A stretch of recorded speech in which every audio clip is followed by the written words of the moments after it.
ñoom accident bi fi am yàggul dara ils avaient pris des mesures si ces mesures étaient exécutées ndax dinañu agsiwaat di waxaat wax yi. waaw maa ngi leen di nuyu Georges Nesta ak Issa di la nuyu bu baax soxna Awa di masawu ñi nga xamante ne ñàkk nañu seen bakken ci accident bi di aussi masawu waa Yoff ndax démb am na agent bu fa nekkoon Cheikh Niang dëkkoon Pikine di agent état civil bu am Pastef dëgg yàlla boo ñàkk bakkenam ci bi muy def liggéeyam donc loolu it balaa may tàmbali bëgg naa masawu njabootam masawu agent municipaux yi nekk Yoff yëpp ministre bi li mu wax day wane ne dese nañu farlu ci li nga xamante ne mooy suñu cër ngir ñu yàlla nattu dénk ñu ndax tey am na lu xewoon Kaffrine di accident bu metti weeru ñu weesu ñu waxoon ci wàllu surcharge maanaam bagage yi ñuy teg ci kaw oto yi wax surcharge yu nit ñi ñuy yokk ci biir oto yi parce que oto bu ñu koy defar freinage bu muy am day méngoog benn poids bu mu war a mën a am Sénégal bu oto bi ñëwee dañuy yokkaat chaise ci digg bi yokkaat porte bagage ci kaw donc tali bi ñëwaat tooy encore mënoo freiner ba mën a téye sa oto ndax da ngay perte le contrôle donc loolu it responsabilité transporteurs yi mu ngi ci ndax à l'époque ba ñu waxee ne dañuy bàyyi li nga xamante ne mooy surcharge bi surtout porte bagage yi defoon nañ fi grève bu metti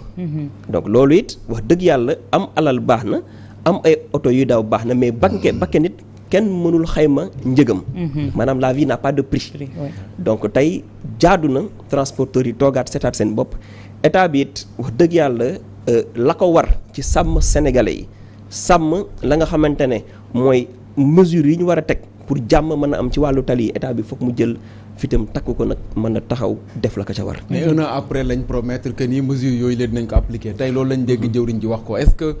état bi finalement mën na dara ci accident yi. donc xam nga fi ngay jël mesure dañuy toog di jëli mesure suñu appliqué ba mu yàgg ñu ne non yenn yi duñ ko def oto yi fi mu nekk nii si charge ba 76 personnes awa. ci ab car loolu yéeme na. xam nga daanaa dégg suñu benn njiit ci politique ne état warul am faiblesse. état dafa war a dëgër parce que nit ñi ñun li ñu xam mooy suñu bakken suñu bëgg-bëgg li ñu neex li ñu intéressé mais faaw ñu am nag kuy réguler la vie publique maanaam dundin wi dëkk wi ak dëkkuwaay yi faaw ñu réguler ko tey faiblesse wu état yi fi jaar yi régime yi fi jaar moo tax ñu dund inondation bien sûr faiblesse wu état ci jamono moo tax tey zone de captage bi waroon capter ndoxu Ndakaaru tey wax dëgg yàlla ay dëkkuwaay nekk fa mu jural ñu nag musiba yu bari ci dëkk bi donc tey jàpp naa ne war nañu seetaat ni ñuy taxawalee état xam nga nguur wax dëgg yàlla buñ la dénkee war nga am ma tàmbale ko ci man ak ñi ma samay naataango yi nekk ci état ful ak fayda yu mat sëkk lay njariñu askan wi nga war ko mën teg yombul nag parce que ñun ñu ngi koy dund saa nga indi benn politique bu nar a jariñ askan wi nit ñi jug na la ñun li ànduñ si ñaata yoon nga gis maire wala état di def ay travaux d'intérêt public maanaam ñëpp ciy gis seen bopp mais askan wi jug na liy dund ci dal donc loolu tey war nañu mën a xam li ñu dénk lan la xam dayo bi ci nekk ba noppi nag protéger askan bi yëpp parce que intérêt juróomi nit warul mën a tax nga sàggane intérêt téeméer wala fukki junni nit donc loolu aussi c'est extrêmement important jël mesure un an après nga war ko appliquer mais war na am ay mesures conservatoire et transitoire yoo xam ne ci at bi moo lay yóbbu nag vers une application définitive maanaam nga effective ci li nga xamante ne mooy mesures yi nga jël et loolu aussi vraiment ñu ngi ci appelé à plus de responsabilité de l'État et des transporteurs qui sont aussi les premières cibles tey Georges à qui imputer la responsabilité su ñu xamee ne bi ñu jëlee les mesures également quand les transporteurs ont brandi une menace l'État a rétropédalé ci point boobu accordé leen gain de cause si li ñu doon sàkk ñoom transporteurs yooyu tey on revit cette même situation ce même drame. waaw c'est-à-dire que dina wax que les responsabilités sont partagées entre l'État et les transporteurs.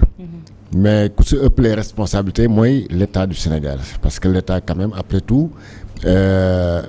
au mois de janvier dernier bi catastrophe boobu amee à 6 kilos jëloo la ñu au moins 23 mesures yooyu monsieur le maire am na lu mu si rappelé mooy surcharge bi mooy interdiction de circuler la nuit mooy ay pneus sax dañ ko war a changer mooy nit ñi di transformer oto yi teg ay traverse ay affaires yooyu mooy l'âge des véhicules maanaam yoo xam ne sont destinés au transport mooy l'âge aussi des chauffeurs yoo xam ne mooy kii bi mais loolu yëpp yaakaar naa am na dégg naa monsieur le ministre de l'Intérieur bu demee fële seeti accident bi nee na il a constaté que 23 mesures yooyu appliqué nañ leen.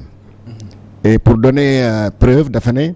bus bi ku ne xam na ne mu ngi jógee Thioubalo Lao. donc finalement boo gisee Thioubalo Lao distance boobu ak Louga. rëy na de telle sorte que oto bi mënul yegg si foofu à 6 heures mënul yegg si Louga à 6 heures mu ne mais d'après ces informations finalement oto bi numéro Richard Toll la fanaan loolu def le truc ok peut-être moom pour ce cas-ci il peut être précis il peut être sûr que cette mesure d'interdiction de circuler entre minuit et 6 heures du matin a été respectée mais qu'en est-il maintenant des autres transports des autres voitures qui le font parce que ce qui est sûr c'est que booy tàmm de daw sur les grandes distances di nga gis à minuit gars yi kii donc interdiction boobu dese naa en tout cas nekk effective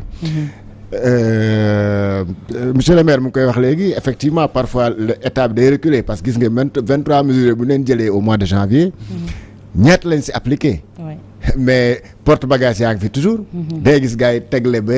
chauffeur apprenti bi sax di jaay reewaane day toog si kaw di def ay fele singe si kaw bagage yi te kenn du ko wax dara day romb ay policier di romb ay gendarme ba fu muy dem bangu traversé yooyu Versailles ñu ngi fi ba toujours cette indiscipline là qu'on note sur la surcharge notamment les bus Tata mu ngi fi ba léegi da nga gis sax gars ils ont du mal à fermer les portes kenn du leen wax dara donc on continue à regarder donc finalement dañuy xaar rek ba accident am alors voilà ñu jël médecin après la mort voilà ñu ne oui on va appliquer cela mais bus boobu def accident bi tey boo gisee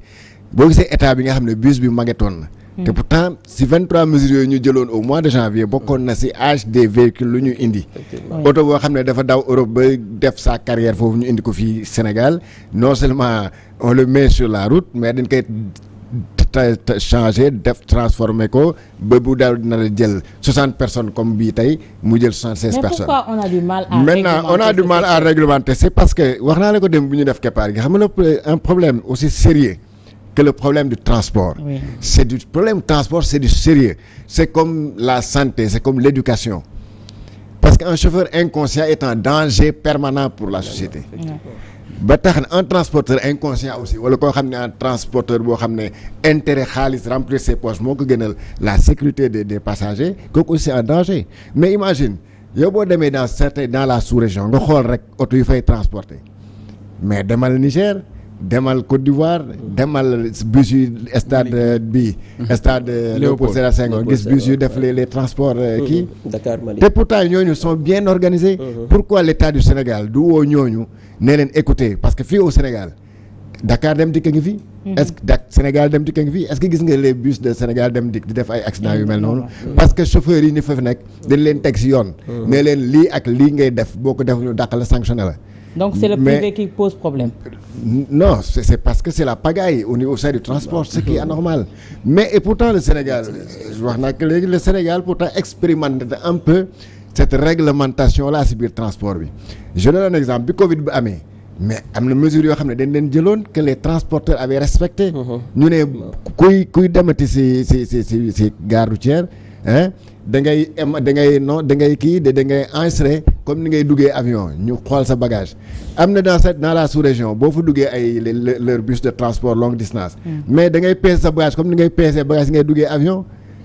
mais buñ ko kii woon buñ ko appliqué woon au Sénégal kuy voyage di nga xam ne parce que loolu c'est pas parce que da ngay voyager nga ne lu may neex lal sax dinaa ko yóbbaale mais est-ce que yow booy voyager avion dañ lay imposer un nombre de kilos nga xam ne doo ko dépasser mais pourquoi ne pas le faire parce que boo si on dit à tout le monde de prendre tout ce qu'il veut man dafay mel da ngay déménager am na ñoo xam ne bu da ngay déménager te ñooñu mënoon nañ jël seen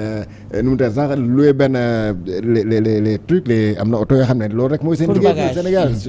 yëpp bagage da ngay gis tabaski bu jotee fii da ngay gis gars yi yëpp lal ay frigo ay xar ay lépp lu des non alors te loolu xam nga ne boo defee noonu ma def noonu saa def noonu et cetera mais finalement bisu ça ressemble à quoi nga gis bis yoo xam ne si tali bi yow loolu soxloolu nga nekk gendarme soxlu nga nekk autorité boo am na bus yoo xam ne boo leen gisee dañuy romb policier yoo xam ne bus bay mag policier bi te gars yi bàyyi ko muy circuler mieux balaa may daaneel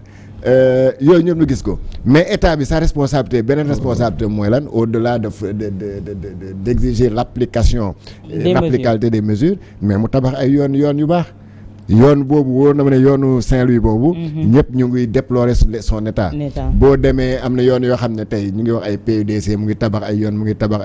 boo demee suma dëkk fa leen njege ñaaw loolu ni dootu la ko yoon sax kii la rek ay kàmbal la ñuy gas foofu te am na tali boo xam ne projet boo xam ne da doon jege suñu dëkk dem dëkk ñoom Issa Xombol mais gaa yaa ngi nii pat noppi donc état bi les grandes voies nga xam ne moom la ces transporteurs yi jël si àll bi leen nekk donc mën nga leen élargir comme nu la neexee deux voies sax mën na fa nekk mais vraiment yoon yooyu boo leen gisee c'est vrai que gars yi nee nañu taw bi oto bi moo déraillé mais oto bi le chauffeur man dégg naa benn témoin benn rescapé mais waaye lu mu doon daw moo ëpp dafa bëri et maintenant la chaussée étant glissante loolu ñëpp xam nañ